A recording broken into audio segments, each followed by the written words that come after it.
ഒരു കാര്യം അച്ഛൻ്റെ മോൾ അനുസരിക്കണം. ദേവമംഗലത്തേക്ക് ഒരു കാരണവശാലും നീ ഇനി പോകരുത്.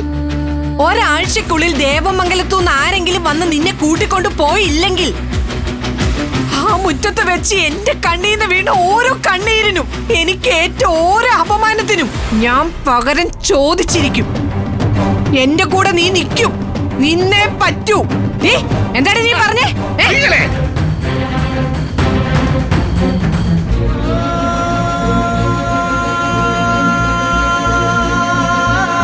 അമ്മയെ തോൽപ്പിച്ച് നീ ഇനി ദേവമംഗലത്തുകാരുടെ കാല് പിടിക്കാൻ ആ തീരുമാനമെങ്കിൽ എന്റെ ശവം നീ കാണും.